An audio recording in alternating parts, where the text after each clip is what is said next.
para que el Estado sea inclusivo y vertebre a través de sus mecanismos, instituciones, políticas y leyes la igualdad de género y que haga posible la igualdad de género, que la garantice, la proteja y la haga viable, con recursos económicos también. Y dos, la paridad.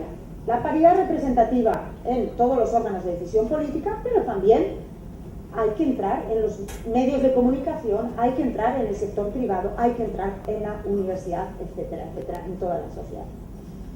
Y estamos trabajando precisamente con el Parlatino para que se adopte una norma marco sobre democracia paritaria que se estará adoptando probablemente dentro de un mes en este país, que es donde está la sede del Parlatino, que será muy importante para todos nuestros países.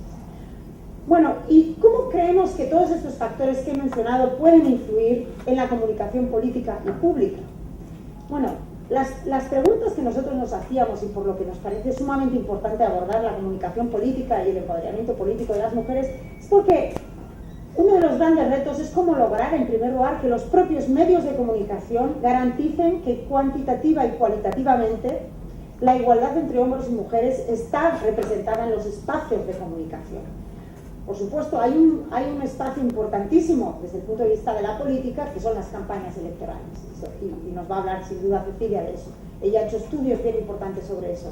Hemos medido con Idea Internacional o de Mujeres y otros organismos cómo, ¿no?, se recoge en los medios de comunicación durante una campaña electoral, bueno, primero, el espacio que tienen las mujeres para postularse, para comunicar, y también los temas que afectan a la igualdad de género y las políticas públicas relacionadas con las mujeres y la igualdad de género. Y ahí vemos claramente que hay una discriminación. Entonces, ese es uno de los temas. ¿Qué responsabilidad tienen los medios de comunicación? Otro es el que ya mencioné. ¿Cómo hacemos para reforzar las capacidades de asertividad, de confianza y la oratoria de las mujeres en política? Otro también pasa por la propia comunicación política que tienen todos los organismos, los sindicatos, los partidos políticos, los gobiernos, las instituciones. Lo que comunican tiene que integrar también esto de lo que estamos hablando, la igualdad de género. Miren, la comunicación política realmente es todo hoy en día. ¿Qué es comunicar? Podríamos decir, ustedes son los expertos, no yo. Comunicar realmente es influir, y se comunica con imágenes, con sonidos, la comunicación escrita, por supuesto, la comunicación oral. Se comunica sobre todo con todas las nuevas tecnologías que tenemos hoy, y tenemos que aprender a comunicar y tenemos que decir a los comunicadores, oigan, tengan en cuenta que queremos una sociedad democrática e igualitaria, inclusiva, que respete la igualdad de género y que siga contribuyendo a empoderar a hombres y a mujeres para que todos podamos ejercer los derechos a comunicar con el derecho a la libre expresión, pero garantizando la igualdad de género. Y bueno, de esto queríamos hablar hoy aquí. Y por eso tenemos con nosotros a una experta que me da muchísimo gusto presentarles. Como digo, viene de Uruguay, Cecilia Lucas. Es una gran experta, ha sido consultora en comunicación para organismos internacionales, gubernamentales y organizaciones de la sociedad civil. Es especialista en comunicación en el campo de la incidencia, gestión de campañas de bien público y cooperación para el desarrollo, y es un referente en su país, en Uruguay, en asuntos de comunicación y género. En la última década ha trabajado para ONU Mujeres en varias ocasiones, pero también para otras agencias del Sistema de Naciones Unidas y para la Agencia Española de Cooperación Internacional y Desarrollo. También tiene una trayectoria reconocida de trabajo junto a organizaciones de la sociedad civil, con mujeres y mujeres feministas, y dirige desde hace ya bastantes años, desde el 2004, una empresa de comunicación que se llama Amphibia Comunicación y Relaciones Públicas. Ha contribuido desde distintos roles al diseño y puesta en marcha de estrategias de comunicación llevadas adelante en diversas instituciones públicas, y en muchas de esas iniciativas la comunicación jugó un rol estratégico a la hora de amalgamar y articular el trabajo de cara a enfrentar los desafíos de transversalidad que hoy imponen las políticas públicas. Ella es licenciada en comunicación por UDELAR en 1996, diploma de posgrado en comunicación y género del Instituto José Martí de La Habana, de Cuba, y ha hecho distintos cursos de macroedición, cursos técnicos de comunicación social, consejo de educación técnico profesional. Bueno, y sobre todo es una excelente amiga, colaboradora de ONU Mujeres, y como digo, muy generosa en venir desde Uruguay a impartir esta conferencia con todos ustedes y también a ayudarnos en ONU Mujeres a elaborar quizás una buena guía sobre comunicación política para promover la igualdad de género. Yo sin más quiero ceder la palabra a Cecilia. Muchas gracias.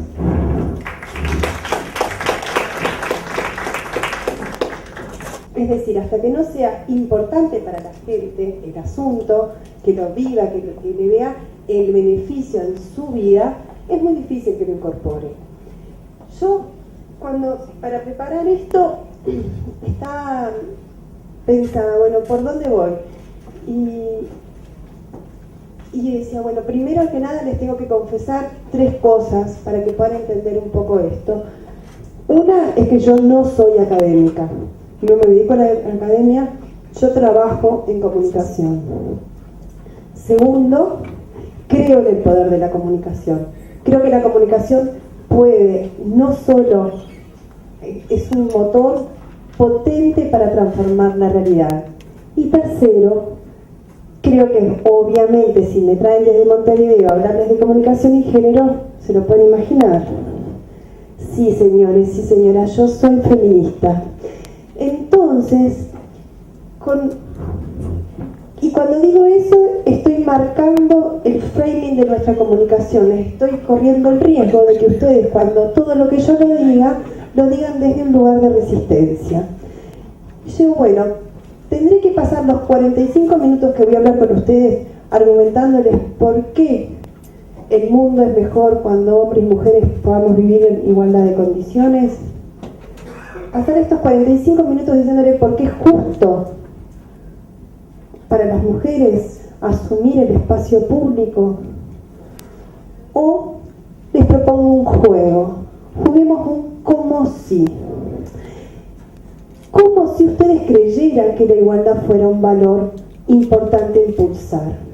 Y bajen las defensas, y lo que yo les voy a proponer es trabajar desde el lugar de darles herramientas, porque muchas veces pasa de que hay muchas conferencias, les dicen los sensibilizan sobre un asunto, y después ustedes tienen que volver a sus oficinas, como yo, a lidiar con el trabajo cotidiano, y nos genera mucha frustración después no tener como algunas herramientas para cómo, bueno, ¿y cómo? Yo estaba en ese dilema cuando hace 2 semanas me llamó una agencia de publicidad que estaban preparando una licitación para una campaña que nada que ver, era sobre energía. Y me llamaron y me contrataron para que yo mirara la campaña para que fuera políticamente correcta. Los tipos sabían que si la macaneaban podían perder la licitación. Entonces, en algún momento, ¿cómo sabían que como el Estado tiene algunas obligaciones con relación a las mujeres, pero también a otros colectivos? Dijo, bueno, voy a... Y ayer me llamaron y ganaron. Entonces, antes de salir de Montevideo, voy bien, decidí bien ir por darles herramientas. Entonces les propongo yo decía, bueno, pero ¿cuál es el marco de comunicación? ¿Con quiénes yo dialogo? Y voy a dialogar con gente que hace comunicación pública, que podrían ser gente que, como digo yo, que estamos del otro lado. Yo siempre he trabajado del otro lado del mostrador. ¿Qué es del otro lado del mostrador? Yo trabajo desde el lugar o de una desde la comunicación organizacional, puedo hacer distintas cosas, pero no estoy adentro de la maquinaria, nunca estuve adentro de la maquinaria ni de los medios masivos. Yo trabajo con los medios, trabajo provocando conversaciones con otros, con otras, pero siempre es desde una intención, provocar algo, poner un asunto a comunicar. Pero, aunque también he trabajado con productos en publicidad, pero cuando tenemos esta pasión por el asunto público, ¿por qué nos importa el otro? Porque al otro lo reconocemos y a la otra con derechos, como reconocemos sus valores como ciudadanos. Y aunque este señor, que yo admiro mucho como periodista, dice que el periodismo, los cívicos no sirven para este oficio, yo creo que en la comunicación pública no hay lugar para el civismo. Y acaba la primera clase con relación al lenguaje con enfoque de género. El cinismo le puse, que no es una persona sin, porque podría haber ido, no hay lugar para las cínicas y los cínicos. Vieron que tenemos que hacer un esfuerzo para no meter en nuestro lenguaje, en nuestra forma de comunicar, marcas sexistas. ¿Por qué? Porque todos nosotros estamos inmersos en una comunidad que fuimos matrizados por valores machistas. Entonces, cuando queremos ver, por más feministas que seamos, cuando hago cosas, se me escapa. Yo todos los días tengo que trabajar, revisarme, para poder, que lo que yo tengo como intención no se me escape por otro lado. Y no solamente eso, yo creo que la comunicación pública en la comunicación pública no hay lugar para el sexismo, pero tampoco puede ser racista. Tampoco puede ser clasista, porque si la comunicación pública no hay lugar para la discriminación en la comunicación pública. Pero entonces tenemos que trabajar, estudiar, porque no es fácil hacerlo. Fíjense que nuestros estados se comprometieron hace 20 años a esto, menos el mío, aumentar el acceso de las mujeres en participación en el hogar, aumentar el acceso de la mujer en su participación en la expresión de sus ideas y la adopción de decisiones en los medios de difusión y por conducto de ellos, así como de las nuevas tecnologías de comunicación. Y 2, fomentar una imagen equilibrada y no estereotipada de la mujer en los medios de comunicación. Ahora, nuestros estados tienen que hacer una comunicación que respete eso. ¿Cómo hacemos? Porque la distancia para que la igualdad pueda ser una cosa vivida es que tenemos que intervenir en el mundo simbólico. Tenemos que obligarnos a producir nuevos imaginarios y nuevos sentidos en el cual para esta democracia paritaria. No tenemos un mundo donde no hay una realidad que produjo símbolos. El poder ha sido un poder esencialmente masculino y todo el imaginario responde a eso. Entonces, para que la gente acepte y nosotros vivir en un lugar donde nos sentimos incómodos cuando vemos un parlamento donde está lleno de hombres y no hay ninguna mujer, para eso tiene que haber una tensión y tiene que haber una construcción simbólica de cómo es ese otro mundo posible. Estas dos tensiones a mí me ha tocado transitar a la hora de producir cosas. Las dos son eficientes y no creo que sean contradictorias, depende del momento que estemos y depende de la agenda. Hace 3 años en Uruguay, la palabra paridad no existía, nadie la conocía. Nos salvó Emma Watson, que fue a Uruguay, y montamos una campaña, y ahora vemos que las mujeres políticas, como se nos venció la ley de cuotas, ya dicen, no vamos más por las cuotas, nosotros queremos democracia paritaria. Y cuando vino las elecciones, que no hubo ni una mujer candidata a presidenta, se le preguntaba, porque también trabajamos con los periodistas para que preguntaran.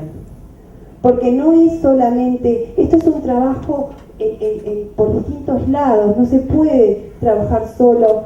Empodero mujeres, bárbaro, les doy capacitación para que tomen la escena pública. A mí me acuerdo una vez que hice una capacitación para hombres y mujeres políticos jóvenes. Entonces, después de haber trabajado toda una mañana, puse el micrófono, le dije, bueno muchachos, ahora adelante. Los varones todos corrieron rumbo al micrófono. Las chicas, todas hacia el fondo. Hay como algo que tenemos que pelear contra algo que está también, esta cosa que nos han dicho que estamos fuera del lugar cuando ocupamos la escena pública. Y hay ese que estamos fuera del lugar, se nos dice por distintos lados y de distintas formas, a veces más violentas, a menos violentas. Pero el año pasado a mí me tocó hacer una capacitación increíble a mujeres políticas de los 4 partidos. En Uruguay hay 4, eran las blancas, las coloradas, las frente amplistas, las del Partido Independiente. Todas esas mujeres hablaban cuando les pedíamos que se presentaran la primera vez, era como que no eran nadie, era como, su discurso era, y soy candidata al Senado. Pero muchacha, pasábamos todo el día y después, bueno, preséntate de nuevo. Acá soy fulana, candidata a senadora, y era la misma persona. Pero como que tenían que empezar a creer, como que tenemos que empezar a creérnosla, las mujeres, para poder empezar a ocupar la escena pública. Y hay una tensión, porque mientras que si nos la creemos demasiado, nos dicen los muchachos, todo bien, pero no me vengas a sacar un lugar. Y eso, el espacio público, lo que es también maravilloso, que es un lugar de conflicto, ¿no? de disidencia, donde la gente pelea por colocar sentidos. Peleamos por colocar sentidos distintos. Entonces, por ejemplo, yo veo un minutito porque no es muy bueno el spot, pero esto es un spot del Correo Uruguayo vendiendo entrega de paquetes, pero está buenísimo porque miren lo que muestra.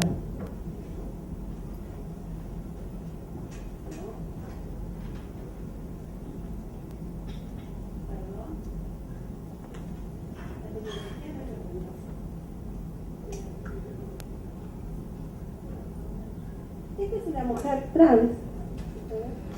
El Correo Uruguayo desarrolló una aplicación para smartphones y tablets. Ahora podés tener contigo toda la información sobre tus envíos, sucursales, códigos postales y mucho más. Podés bajar la aplicación para... ¿Ven? Esta es una mujer trans en un spot del Correo Oficial vendiendo una aplicación. Ahora, que el Correo muestre nombre para el colectivo trans de Uruguay fue brutal, porque implica un reconocimiento. Entonces, cuando estoy acá con ustedes, que muchos de ustedes, si trabajan en gabinetes de comunicación, deciden cuando hay que hacer una campaña para informar de la basura y quiero mostrar a alguien mandando, yo puedo decidir en que pongo a un hombre o a una mujer, es lo mismo. Pero si yo pongo una mujer, por ejemplo, de ingeniera visitando una obra, además de comunicar lo que tengo que hacer, estoy ayudando a lo que se comprometió mi Estado, mostrando que las mujeres también pueden estar al mando, cosa que también tenemos que empezar a construir, porque no estamos acostumbrados. Depende, nosotros en el sur tenemos como un machismo soft, como que estamos, particularmente en Uruguay, es un país donde la igualdad es un valor tan importante que decir que en nuestro país hay discriminación es muy difícil, se te tiran encima. Entonces ha sido muy complejo poder reivindicar y decir que en Uruguay sí hay discriminación de género, y de algún modo todo el mundo te dice, me acuerdo, es como muy, ese es un clásico, en esta institución, ¿cómo vamos a discriminar? Si el 90% del personal es femenino, y uno le pregunta, ¿y en la dirección? Pero ahí somos hombres. Entonces, hay una organización de 90% de mujeres, pero la directiva es 100% hombres. ¿No hay algo que anda mal? Pero empezar a mostrar que algo anda mal, que hace ruido eso, que me siento incómoda con eso, que nos sentimos incómodos como comunidad con eso, es algo que se va a ir trabajando. Esta semana, hace 2 semanas en Uruguay hubo un concierto que, recordando un concierto grande, volvían a hacer un mismo concierto de hace 10 años y pusieron el gran abrazo, pusieron unos 30 artistas todos abrazándose y eran 30 hombres.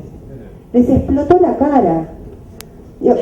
Es como, me acuerdo en la época de campaña, los actos, ¿quiénes suben en los estrados?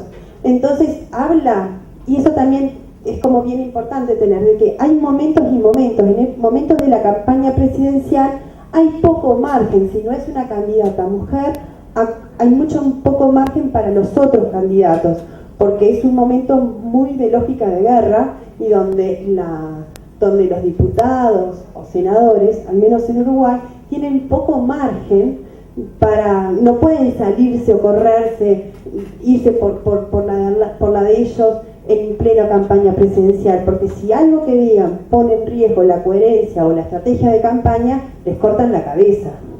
O sea, de que es bien importante, nosotros tenemos periodos de legislaturas de cada 5 años, entonces lo más importante es qué hacen durante esas legislaturas, durante el tiempo de gobierno, porque después viene el tiempo de campaña y hay muy poco margen para muchas cosas. Entonces, en época de campaña, que en Uruguay los partidos políticos están gobernados y es uno de los lugares más duros donde tenemos los que vigilan las puertas de los partidos, la decisión son de los núcleos más duros de poder, más difíciles de entrar por parte de las mujeres, y en esos, entonces claro, organizaban los actos y ni se acordaban de poner mujeres, y a último momento se daban cuenta que era alguien les avisaba, pero es un papelón, todos hombres, y sabían que ya no pueden hacer eso. Entonces salían a llamar a meter alguna para ser por lo menos un poquito políticamente correcto.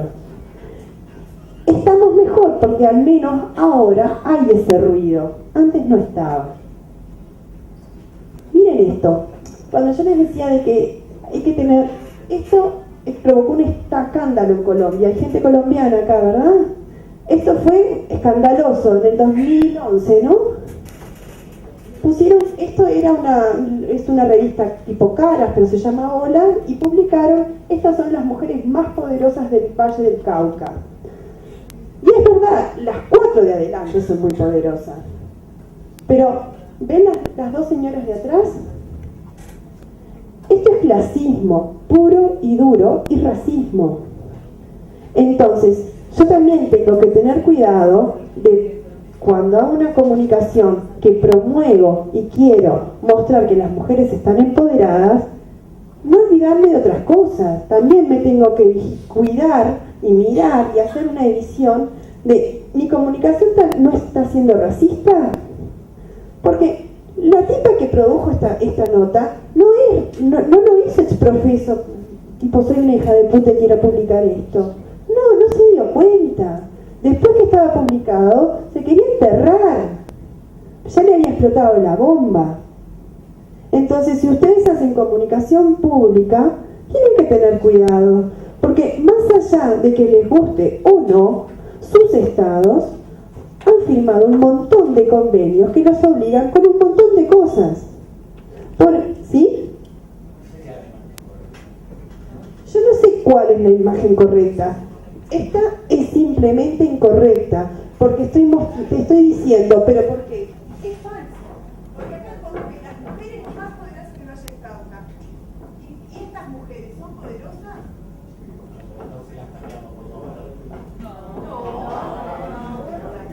No, además, lo que pasa es que son 4 mujeres poderosas las cuartillas.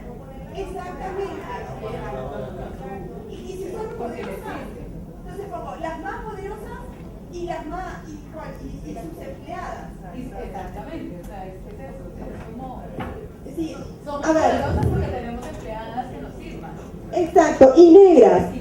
Afrodescendientes. Bueno, en Uruguay no podemos decir negras, esto es un tema, y a su vez yo creo que hay que también hablar, porque siempre cuando yo trabajo mucho con periodistas que se quejan, ya no se puede decir nada, estoy cansada. No puedo esto, no puedo lo otro, siempre estoy en el riesgo, ahora no puedo decir más menores porque ahora son niños, niñas y adolescentes, ahora no puedo hablar más de discapacitados, ahora son personas con discapacidad, pero además de todo lo que tengo que todo el día andar corriendo atrás de la nota, llego, el editor, que atrás, también tengo que aguantar que publico mal y después me saltan el cuello.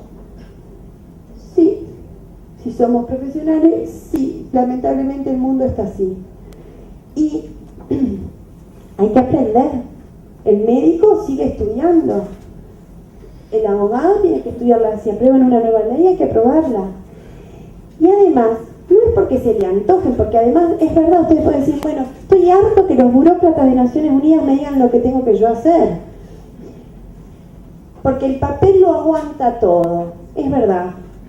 Pero el tema es que el papel lo aguanta todo, pero si hay una declaración de Naciones Unidas en contra del racismo, es porque hay gente negra o afrodescendiente que vive ese racismo y encontró en el Foro Internacional de las Naciones Unidas un camino para incidir, para mejorar su realidad de discriminación.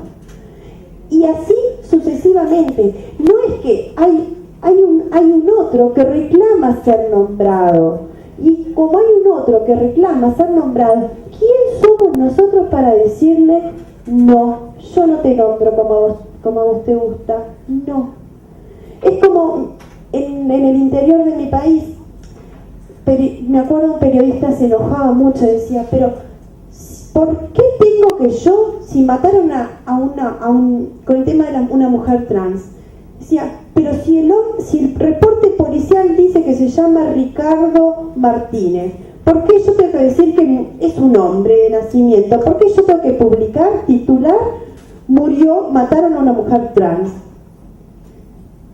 Yo decía, pero ¿cuál es el problema? Porque no quiero engañar a mis lectores, pero tú no lo estás engañando. Estás contando quién murió, a quien asesinaron, es una mujer trans. No asesinaron a Roberto Martínez. Tú le das mucha más información y de mejor calidad a tu lector si decís asesinaron a una mujer trans. Dice mucho más que decir asesinaron a Roberto Martínez. Y además estás respetando a un colectivo que está siendo violentado. Acá, ¿cómo hacemos para que no se nos escape el machismo? Miren acá, ¿dónde está el machismo en este titular?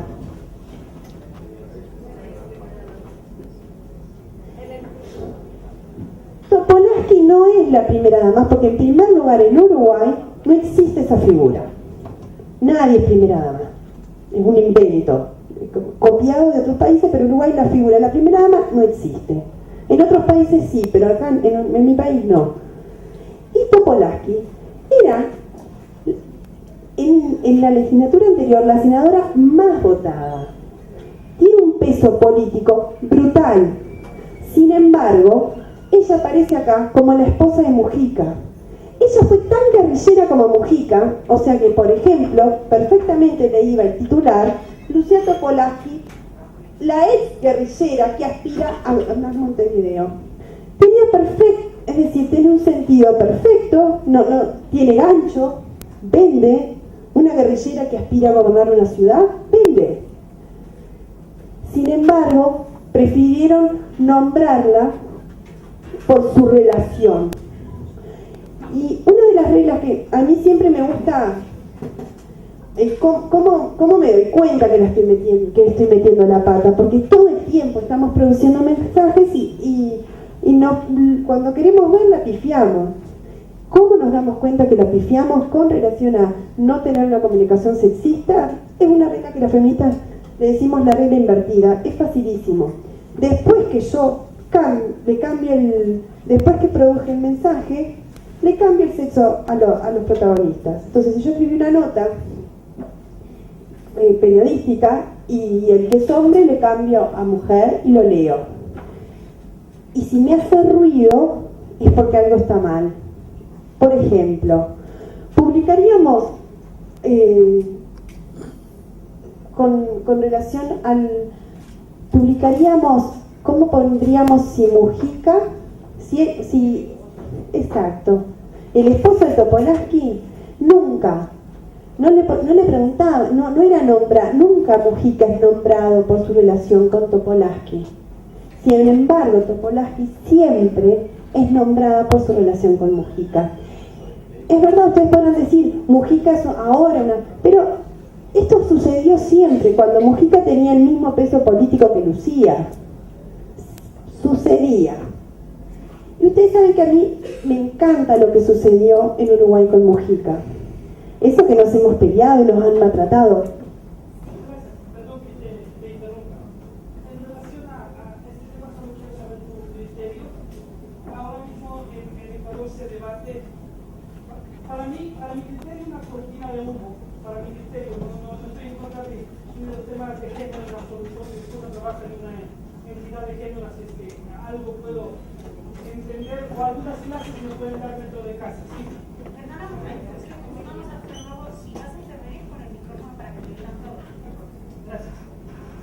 Entonces, tengo una duda y me gustaría conocer tu criterio, ya que empezaste con un gancho diciendo que eres feminista, así es que sí me gustaría conocer tu criterio. En Ecuador se debate, y ya lo llevan algún tiempo, a mi criterio, insisto, una cortina de humo, en que los hijos de una pareja, ¿qué apellido llevan? Normalmente, no sé si pasa en todas nuestras regiones, pero en mi caso yo soy Jiménez por mi papá y Fernández por mi mamá, y ese es lo normal o lo común en muchos países. Pero ahora se debate qué apellido debe ir primero, que quede a voluntad de los padres, si va primero el apellido de la mamá o del papá. Entonces me gustaría conocer tu criterio ante esto, que para mí no es más que una cortina de humo. Mira, a mí me parece que, te cuento lo que pasa en Uruguay. En Uruguay tenemos una ley de matrimonio igualitario, o sea, que hombres se pueden casar varones o se pueden casar mujeres. A partir de ahí, toda la institución matrimonial se cambió, entonces hay que generar nuevos imaginarios, porque vos imaginate que si nace un hijo de un matrimonio de dos mujeres, ellas, a partir de ahí se generó el debate del tema de los. Yo lo que creo es que, a ver, lo que está bárbaro es que se discute y que se converse sobre eso. Lo que es genial es que hoy por hoy estos asuntos entran en la agenda pública, que mi abuela mirando tele opina de esto.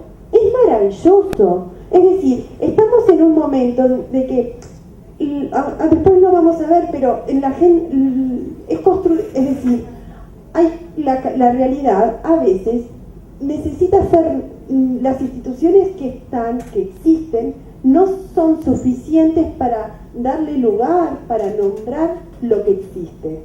Yo creo que a nivel simbólico, por ejemplo, el mundo simbólico es mucho más mezquino con las mujeres que la realidad, al menos en mi país.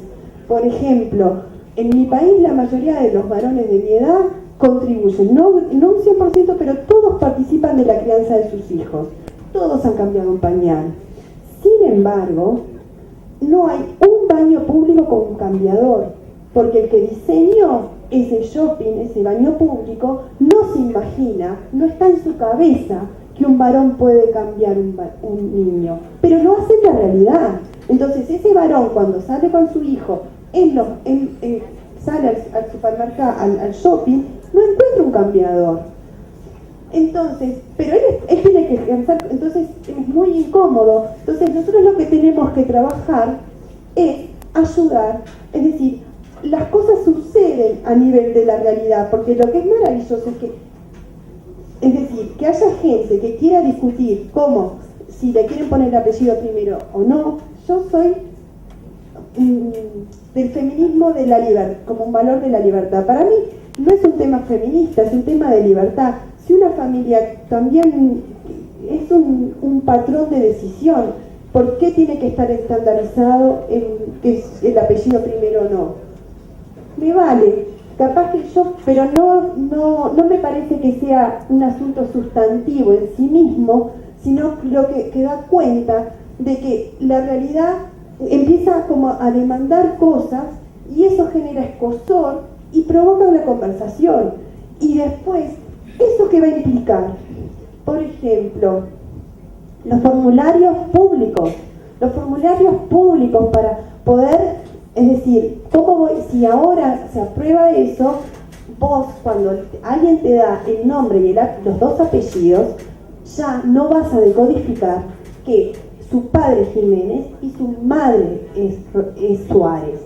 Pero ¿qué pasa? En la realidad, esa información ya no te la está dando el orden de los apellidos. Porque si ese chiquilín es hijo de dos madres, Rodríguez y Suárez, que tenía un orden para darte un código de decodificación, ya no te funciona. Porque lo que sí te está bueno es que si viene un niño, vos tengas en tu cabeza que ese niño puede ser hijo no solo de un padre y una madre, que son sus padres, sino que también puedes pensar que ese nene tiene un papá y un papá, una mamá. Tiene que ver con cómo hacemos las instituciones para adaptar los imaginarios a estos asuntos. ¿Te respondí? Yo quería progresar, estoy viendo muchas manos. Sí, vamos a esperar. Sí. Quiero terminar la introducción. Sí. Y además les vuelvo a repetir la conciencia. Ahora, o sea, yo lo que quiero quería aclarar es que esto es ahora para que no se nos vaya el tema. O sea, el Son tres manos. tema es Este que casi mi la micrófono. gente, bueno, si no querés me quedo callado. No, sí, pero entonces tienes que tomar el micrófono para que lo escuchen bien. En Argentina lo que decís ya es ley. El apellido es indistinto. Del primer hijo. Todos los demás hijos deben llevar el mismo orden. Eso es ley en Argentina. El matrimonio igualitario también lo es. Eso ya es una normativa. El tema de que el hombre o mujer en los documentos de identidad es ley también, que es según el sentimiento de la persona. Ya no hay trans, no hay nada. Vos te sentís mujer y naciste varón, en tu documento sos mujer. Vos vas y declarás y pones tu nombre de mujer, conservando tu apellido si así lo querés. Esas son las estructuras que se están planteando en lo que es la estructura civil de registración que tiene nuestro país. Eso es ya listo, completo, aprobado por el Congreso y avalado por todas y cada una de las provincias de la República. Perfecto. Sí, ahora sí. Les vuelvo a repetir el juego. Juguemos como si no estuvieran, es decir, bajen los decibeles de controversia. Es decir, yo no intento ser controvertida con ustedes. Simplemente quiero como ayudarles desde un buen lugar de cómo darles algunas herramientas para que si tienen que comunicar desde un ámbito público, puedan hacerlo sin contenido sexista. Ustedes saben que el poder tiene ropa, se viste, emite signos de que, por ejemplo, en el Parlamento uruguayo, hasta hace 20 años no había baño de mujeres. O sea, que le estaba diciendo a las mujeres, este no es un lugar para vos. Y eso que hace un montón de años que había mujeres diputadas y senadoras. De hecho, una diputada en el 90 se embarazó y no tenía la posibilidad de pedir licencia maternal, porque no existía en la normativa, en la realidad de los parlamentarios, no estaba armada para la posibilidad de que hubieran mujeres ahí adentro. Entonces, a veces el poder implica determinados tipos de normativas, y cuando a mí me ha tocado capacitar a las mujeres, una de las cosas es como que hay un escrutinio sobre el cuerpo de la mujer, sobre la vestimenta de la mujer muy fuerte. Entonces, la mujer política, esa cosa que decía Irune, que es verdad, que todo el tiempo y cada vez más hay como una cosa, como una embestida nueva, muy conservadora, muy fuerte contra algunas mujeres que hacen política en algunos lugares de nuestro continente. ¿Qué pasa? Es como aprovechan todo para darte palo. Entonces, a mí que me ha tocado capacitar a mujeres políticas, siempre les digo, bueno, tratemos de controlar la variable vestimenta. Me acuerdo que cuando Bachelet fue a Montevideo, una de las primeras preguntas que me mandaron para controlar era si la mesa donde ella iba a dar la conferencia de prensa en presidencia tenía ¿vieron eso que tiene esta mesa? Si tiene faldón o no. ¿Por qué? Porque eso iba a definir si Bachelet se iba a poner pantalón o pollera. Porque vos cuando tenés que dar una conferencia de prensa, vos tenés que estar atendiendo a lo que te están preguntando porque capaz que te distraes, abrís las piernas, te sacan una foto de las bombachas y esa es la noticia. Entonces, hay que tener cuidado, entonces tenemos que controlar.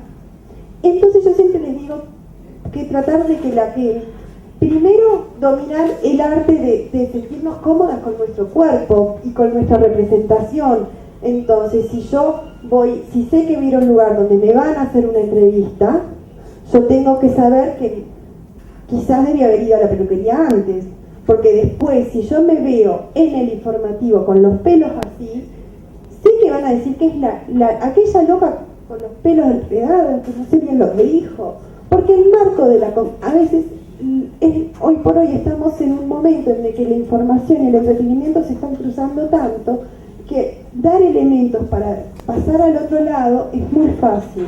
Entonces, yo siempre les digo, traten de ser neutras, de controlar la variable, de verse antes, de practicar, de ver fotos, sacarse fotos, de estar como, saber que no innovar. Si voy a ir a un evento importante, no voy a innovar en ese momento, porque capaz que ahí me doy cuenta que esta falda es demasiado corta y después voy a subir una escalera y después pasa algo y eso va a terminar siendo el titular.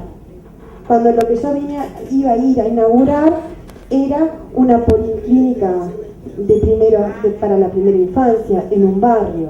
Entonces, a las mujeres les pasa que tienen que cuidar determinados elementos para no convertirse esos elementos en tema de conversación.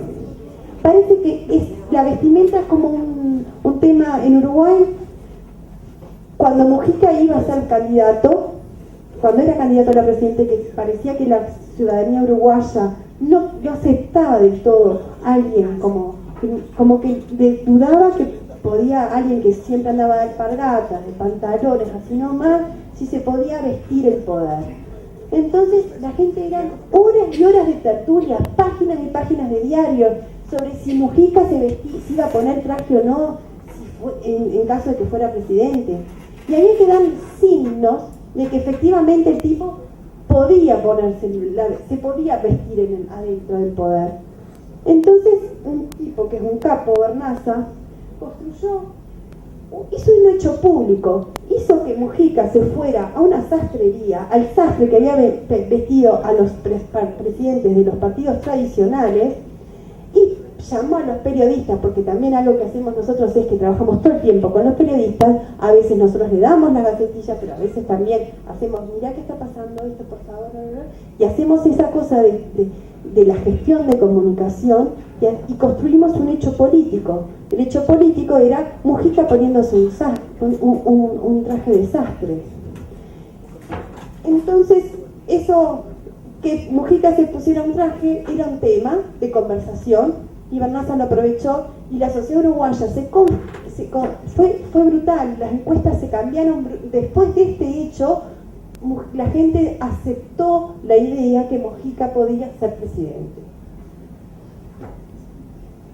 Y nosotros los que trabajamos en comunicación, trabajamos dialogando, trabajamos, imagínense, comunicación y género, disputando el sentido común. Nosotros buscamos la legitimación, es decir, cuando, por ejemplo, trabajamos para imponer una ley de violencia doméstica, tenemos que primero mostrar que eso es un problema, legitimar la voz de quien habla. Pero acá, entonces, si nosotros queremos poner nuestra voz en la ciudadanía, es muy importante que esa voz hacerla llegar a través de los más medios. No es posible hoy, en el contexto que estamos, que podamos dialogar, hacer comunicación, sin obviar que como intermediario los medios masivos de comunicación. Es imposible. También, como les decía que yo era feminista, también les quiero decir que no soy apocalíptica. Yo creo que en los medios de comunicación en primer lugar, son los colegas que trabajan del otro lado como periodistas, son la mayoría gente súper comprometida con la realidad, que quieren contarlo. ¿Se acuerdan? No hay lugar para los cínicos. Yo creo que tampoco en las redacciones periodísticas hay lugar para el cinismo, aunque es necesario un poco de cinismo para todos nuestros oficios, porque a veces nos satura un poco. Pero el tema es que yo lo que creo es que los medios de comunicación es un espacio híbrido, donde tenemos un periódico, podemos tener como un periódico muy, muy, muy conservador en Uruguay que se llama El País, y ese mismo periódico muy, muy, muy conservador, haciendo un informe de domingo, que es el periódico, el día que más se lee, sobre transfobia, sobre Y es decir, ¿y eso por qué sale eso? Porque hay un periodista interesado en ese asunto, que alguien hizo llegar los datos, se sensibilizó y terminó haciendo ese informe. Y si queremos que los asuntos y ganar el sentido público, necesariamente tenemos que meternos en la conversación a través de la carretera principal de los medios de comunicación. Porque la comunicación feminista muchos años trabajó por los caminos paralelos, es decir, medios alternativos, trabajaba por afuera con su comunicación, que no son contradictorios. Yo creo que los medios alternativos, gente que trabaja en los medios alternativos también genera contenidos que después se meten por otro lado, porque todo es mucho más entrelazado, ni las agendas son puras, ni tenés muchas veces periodistas puros, porque al menos en Uruguay un mismo alguien que trabaja como periodista, hoy, mañana trabaja como asesor de comunicación en un ministerio, lo mismo una asesora. Entonces, por ejemplo, si nosotros trabajamos un montón de tiempo antes de las elecciones sensibilizando a periodistas para trabajar campañas con enfoque de género, ¿y eso qué es? En concreto, que si voy a entrevistarle a un candidato varón, también le pregunto, porque ustedes saben lo que exige una campaña, implica horas y horas y horas en ruta, no tienen vida. ¿Y ustedes se han escuchado preguntarle a los candidatos cómo hacen eso, cómo hacen ellos para lidiar con su vida cotidiana en campaña? No les preguntan. Dan por sentado que alguien se encarga de su maquinaria cotidiana. Sin embargo, las mujeres sí les preguntan porque en el imaginario colectivo el lugar de la mujer no es en la carretera haciendo campaña. Entonces, yo creo que desde la comunicación pública tenemos que mostrar los otros. Es difícil porque estamos formateados para mostrar lo hegemónico. Entonces tenemos que hacer un esfuerzo enorme para que nuestro discurso le dé espacio a ese otro y a esa otra. Y después tenemos la tensión entre lo instituido y lo nuevo. Yo creo que, por ejemplo, es verdad que las mujeres, yo no creo que por ser XX o XY seamos más honestas o menos deshonestas. En eso soy como Valcárcel. Yo creo y defiendo que las mujeres podemos ser malas. La maldad, es decir, el cuerpo que sostiene no necesita. Somos personas. Pero convengamos que es más difícil imaginarse una mujer corrupta que a un hombre. ¿Por qué? Porque no han tenido oportunidad, no hemos generado, ni nos vamos a América Latina, pensamos en decimos corrupción presidencial, color de Melo, Fujimori, no son mujeres, y no. Entonces, yo creo que las mujeres también tienen ahí terrenos de oportunidades.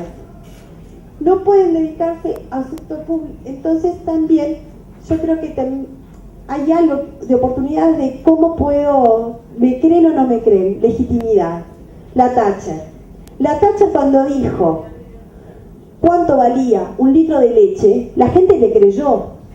Toda la metáfora de Thatcher para los recortes de que los gobiernos se administraban como una casa, lo usaron todos los gobiernos, muchísimos gobiernos en América Latina. Pero le creímos a Thatcher porque era una mujer y la creíamos, la podíamos imaginar yendo al almacén a comprar un litro de leche. Sin embargo, es más difícil creerle, y les puedo decir que en Montevideo nadie le cree a Vázquez si dice, yo no creo que Vázquez sepa cuánto cuesta un litro de leche, porque creo que en su vida compró un litro de leche, no le creo. Entonces yo creo que ahí, en lo que tiene que ver con la cercanía, los candidatos varones tienen oportunidades. Por ejemplo, yo creo que ganaría una tapa enorme si un candidato, un diputado, un senador joven que tenga un bebé, si va al Parlamento con su hijo y reclama que le ponga cambiador, gana tapa de diario. ¿Qué quiere decir esto? Que la agenda de género también ofrece oportunidades por el cambiar, jugar a favor los estereotipos. Yo no espero que un varón haga eso, y si lo hace, gana espacio público. Por ejemplo, en las agendas en todo lo que tiene que ver con los debates de empoderamiento de las mujeres políticas, los hombres que se han acercado a este espacio son hombres que han ganado visibilidad, porque son poquitos. Y entonces hay un foro, los invitan, opina. Un hombre que hable del lugar de las mujeres en la política le dan espacio. Entonces también es una oportunidad. Y yo creo que las mujeres cuando entran a la política, cambian la política. Hay nuevos sentidos. A mí me gusta pensar en los discursos como diría, impertinentes o pertinentes. Hay palabras, por ejemplo, las mujeres metieron un discurso, yo creo que la política después de las mujeres se tornó más amorosa. Y no quiere decir que hayan mujeres, por ejemplo, les acabo de nombrar Thatcher. Thatcher no era una persona recordada por ser alguien amoroso, pero sí creo que cuando entraron las mujeres a la política, entraron nuevos sentidos que traen la política. Y no lo digo desde un cuerpo, yo no creo que por ser mujer XX o XY naturalmente tenés que encargar de estas cosas o de algunos temas. El tema es que tradicionalmente sí lo han hecho, entonces como tradicionalmente sí lo han hecho, traen ciertos asuntos de la agenda a la política que un varón no. Si no nos explica, en Uruguay, por ejemplo, tuvimos ley de violencia doméstica una vez que logramos tener 10 diputadas en el Parlamento. Antes, imposible. Logramos que las mujeres trabajadoras domésticas tuvieran una mejor ley. ¿Cuándo? Cuando se armó la bancada bicameral femenina. Ahora es algo increíble. Se está montando una cosa que se llama sistema de cuidados y tuvo que ser el buque insignia de Vázquez, que es que si la economía, y en eso creo que con Irune me parece importante, para que las mujeres es decir, las sociedades no pueden desperdiciar el talento del 50% de su población, como los políticos no pueden desperdiciar el 50% de sus posibles votantes. Entonces tenemos que adaptar, tenemos que aprovechar el 100% de los talentos. No estamos en situación para desperdiciar. Entonces yo creo que la cosa pública se ha metido por todos lados y cada vez se mete más en la cosa cotidiana a través de estas mujeres. Y miren esta campaña que yo creo que Bachelet hoy ya no la haría. Esta es la del 2004.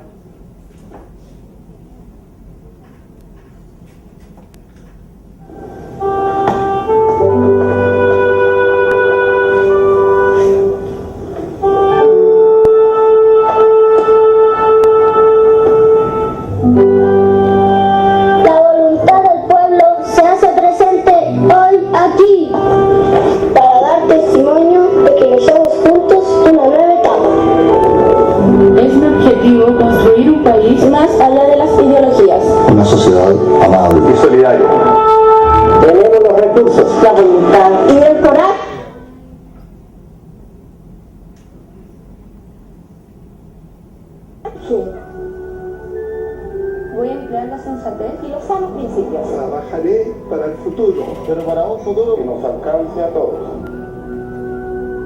No voy a dejar de luchar, voy a luchar Por mejorar las condiciones en que viven los hombres. ¿Y por qué no? Por mejorar a los hombres mismos. No me cansaré de ofrecer gestos de reconciliación. Ineludibles cuando se trata de mirar hacia adelante. Quiere incluir a todos y a cada uno. Aspiro a la convivencia de las personas, construyendo puentes entre nosotros, siendo posible una sociedad más justa Y sin prejuicios. Así, en una nación como la nuestra, liderada por hombres y Mujeres de distintos orígenes, ser unidas en el amor. a la tierra compartida. Mujeres. En el norte, en el sur, Y en el alma. y en sus entrañas. Les hablo desde el corazón, les hablo desde la razón. Estamos llamados a ser uno para poder ser todos.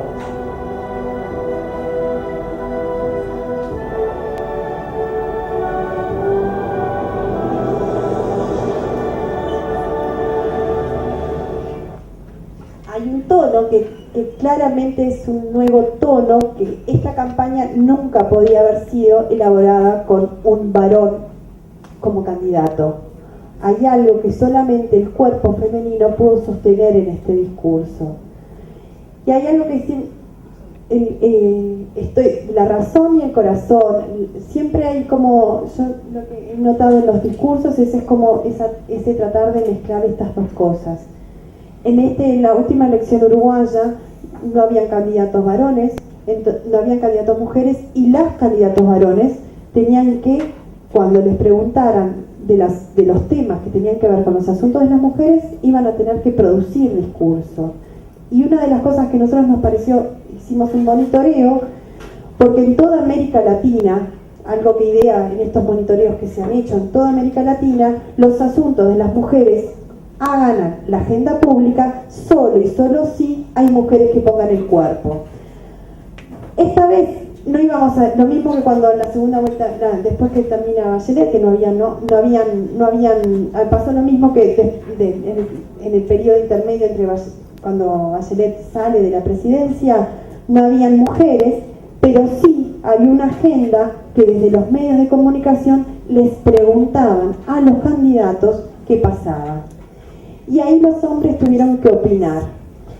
Y me parece también interesante que piensen que desde los candidatos, desde las candidatas, desde las instituciones públicas, hay que construir discursos. Esos discursos, y acá terminamos para poder hacer como un nivel de reflexión de cierre.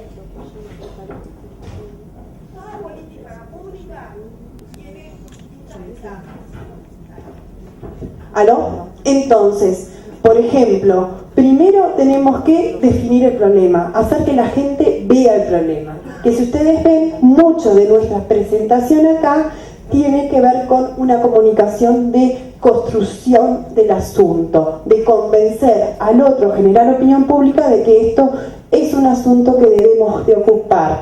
¿Qué quiere decir ocupar? Usar recursos públicos para ese fin. Es ese fin donde hay pocos recursos, es ese y no otro asunto. Pero después que se define, que se toman políticas, se toma la decisión de ir hacia adelante, la comunicación tiene que ver con la formulación del problema. Hay que contar a la gente cómo voy a hacer para solucionarlo, y es un espacio de generación de conversación. Después hay una parte que toda política pública tiene de implementación. Si yo voy a hacer por ejemplo, voy a poner un servicio de atención a mujeres en situación de violencia, la comunicación en este momento, ¿a qué va a estar puesto? A decirle a las mujeres que están en situación de violencia, hay este recurso. Lo mismo en tiempo de campaña y tiempo de gobierno. La comunicación es distinta. Ustedes saben que hay un chiste, ¿saben? El del avión que cayó lleno de políticos y políticas. Se caen, allá San Pedro los recibe y les dice: les voy a dar un tour porque les voy a dar opción para elegir. Entonces los llevó, San Pedro los llevó allá al infierno, el diablo lo esperó, los políticos miraron, increíble, un spa, un hotel, estaban pasando la bomba.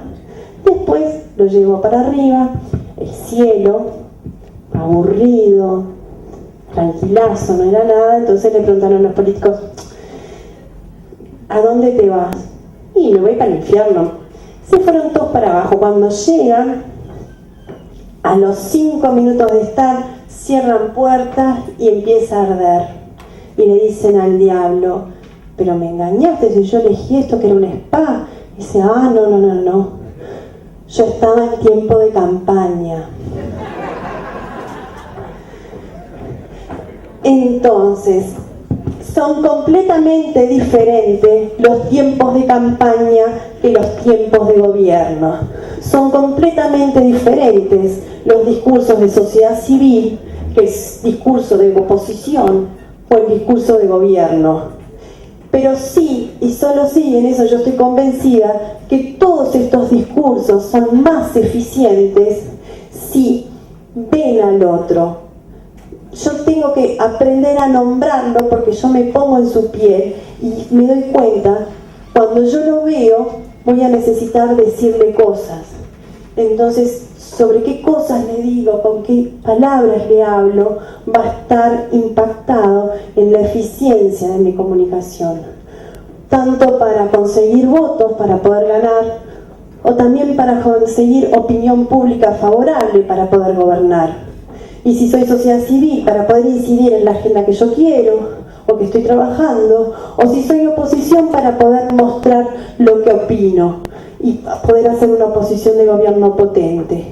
En todo eso, si creemos que la democracia es mejor con hombres y mujeres ocupando el espacio público, todos, estemos donde estemos, del lado del periodista, adentro de la comunicación institucional de un municipio, siendo el asesor de un parlamentario, de una parlamentaria, tenemos cierta responsabilidad para promover una sociedad en la cual hombres y mujeres podamos vivir en pie de igualdad. Y ese es el desafío. Ahora creo que sí estaría bueno empezar el diálogo, ¿les parece?